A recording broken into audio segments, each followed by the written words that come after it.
ಇನ್ನು ಇದಾದಮೇಲೆ ಇನ್ನೇನು ಮಾಡಬೇಕಂದ್ರೆ ಸ್ವಲ್ಪ ಎಕ್ಸಸೈಸ್ ಮಾಡೋಣ. ಅದಂಗೆ ಸ್ವಲ್ಪ ಹಿಂದೆ ಕೈ ಕಟ್ಟಬೇಕು, ಹಿಂಗೆ ಈ ಥರ ಕೈ ಕಟ್ಟಿ ಆಮೇಲೆ ಬೆಂಡ್ ಆಗಬೇಕು. ನೋಡಿ, ಉಸಿರು ತೊಗೊಳ್ಳಿ. ಫಸ್ಟ್ ಉಸಿರು ತೊಗೊಳ್ಬೇಕು, ಈ ಥರ ಉಸಿರು ತೊಗೊಳ್ಳಿ. ಹಿಂದಕ್ಕೆ ಬೆಂಡ್ ಹಾಕಿ, ಪೂರ್ತಿ ಹಿಂದಕ್ಕೆ ಮತ್ತೆ ಮುಂದಕ್ಕೆ. ಕಾಲು ಸ್ಟ್ರೈಟ್ ಆಗಿರಬೇಕು, ಈ ಕೈಗಳು ಹಿಂದಕ್ಕೆ.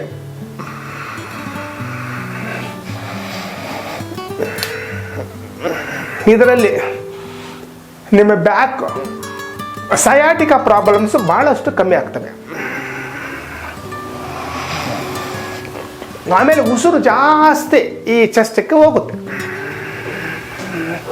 ಯಾವಾಗ ಉಸಿರು ಜಾಸ್ತಿ ಈ ಚೆಸ್ಟ್ ಕಡೆ ಹೋಗಿದೆಯೋ ಆವಾಗ ನಿಮಗೆ ಆ ಶ್ವಾಸಕೋಶಗಳು ಹೆಲ್ದಿಯಾಗಿರ್ತವೆ, ವೈರಸ್ಗಳು ಜಾಸ್ತಿ ಬರೋದಿಲ್ಲ.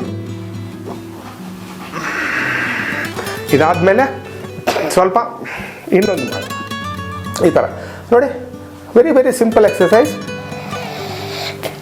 ಹಿಂದಕ್ಕೆ ಈ ಭಾಗ ಹಿಂದಕ್ಕೆ ಹೋಗ್ಬೇಕು, ಪೂರ್ತಿ ಗಾಳಿ ತಗೊಳ್ತಾ ಇರ್ಬೇಕು. ನೋಡಿ, ಬಿಡಬೇಕು.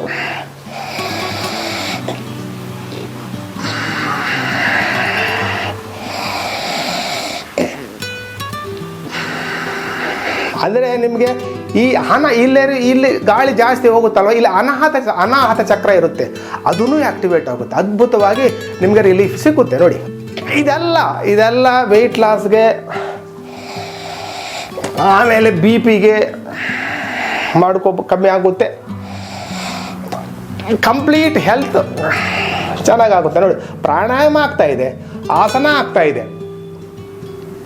ಉಸಿರು ತಗೊಳ್ತಾ ಇದ್ದೀರಾ, ಮನಸ್ಸು ಅಲ್ಲೇ ಇದೆ. ಆಮೇಲೆ ಇಲ್ಲಿ ಶೋಲ್ಡರ್ಸ್ ಮಸಲ್ಸ್ ಇವೆಲ್ಲ ಆಕ್ಟಿವೇಟ್ ಆಗ್ತಾ ಇದೆ.